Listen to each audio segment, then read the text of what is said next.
Game changer లాగా rising Telangana బృందం రాష్ట్రానికి పెట్టుబడి తీసుకొచ్చారు. మేము అభివృద్ధి చేస్తుంటే బీఆర్ఎస్ వాళ్ళు తట్టుకోలేకపోతున్నారు. బీఆర్ఎస్ వల్ల కడుపు మంట తగ్గడం కోసం వారికి ఈనో ప్యాకెట్ పంపిస్తున్నాం. బీఆర్ఎస్ వల్ల జీర్ణించుకునే తత్వం పెరగడం కోసం ఈ క్యాంపెయిన్ స్టార్ట్ చేస్తున్నాం. కేసీఆర్ కేటీఆర్ కడుపు మంట తగ్గడం కోసం ఈనో ప్యాకెట్ను వాళ్లకు కొరియర్ చేస్తున్నాం. కాంగ్రెస్ కార్యకర్తలారా బీఆర్ఎస్ నాయకులకు ఈనో ప్యాకెట్లు పంపండి. అభివృద్ధి తట్టుకోలేకపోతున్న వారికి ఈనోతో జీర్ణించుకుంటారు. అభివృద్ధి అడ్డుకోవాలని చూస్తే గుడ్డలు ఊడదీసి కొడతామన్నారు. అదేవిధంగా ఐటీ శాఖ మంత్రివర్యులు శ్రీధర్ బాబు గారికి, రైజింగ్ తెలంగాణ యావత్ బృందానికి, తెలంగాణ రాష్ట్ర ప్రజలందరి పక్షాన, విద్యార్థుల పక్షాన, ముఖ్యంగా తెలంగాణలో ఉన్న యువత పక్షాన ప్రత్యేకంగా మీకు కృతజ్ఞతలు తెలియజేస్తున్నా.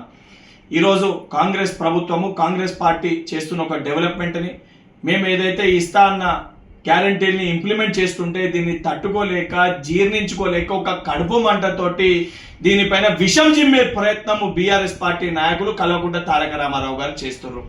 వారి యొక్క కడుపు మంట తగ్గాలి, వారి యొక్క జీర్ణించుకునే తత్వం పెరగాలనే ఉద్దేశంతో డైజెస్ట్ ద గ్రోత్ అనే ఒక క్యాంపెయిన్ రన్ స్టార్ట్ చేస్తూ ఈరోజు ఈనో బాక్స్ని, ఈనో ప్యాకెట్లని కల్వకుంట్ల తారక రామారావు గారింటికి, కల్వకుంట్ల చంద్రశేఖరరావు గారింటికి నేను కొరియర్ చేస్తున్నా.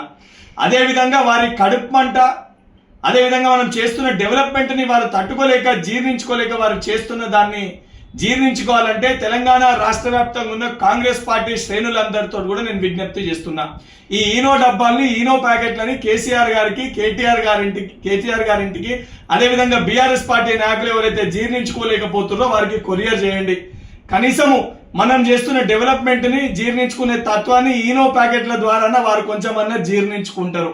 దానితో పాటు మేము చేస్తున్న సంక్షేమాన్ని తట్టుకోలేక నోటికి వచ్చినట్టు బీఆర్ఎస్ పార్టీ నాయకులు మాట్లాడుతున్నారు. కేటీఆర్ గారు ఏది పడుతుంది ఒక ట్విట్టర్ పిట్ట లెక్క ట్విట్టర్లో ఏది పడుతుంది పెడుతున్నారు. బిడ్డ, ఏదైతే తెలంగాణ రాష్ట్రాన్ని అభివృద్ధి పదంలో ముందుకు తీసుకెళ్లడమే మా ప్రభుత్వ ధ్యేయము, మా ప్రభుత్వ లక్ష్యము. దాన్ని అడ్డుకునే ప్రయత్నం చేసినా, మా కాళ్ళల్లో కట్టెలు పెట్టే ప్రయత్నం చేసినా గుడ్డలు ఉడదీసి కొట్టే పరిస్థితి ఉంటుందని చెప్పని కల్వకుంట్ల తారక రామారావు గారిని, బీఆర్ఎస్ పార్టీ నాయకులని హెచ్చరిస్తున్నా.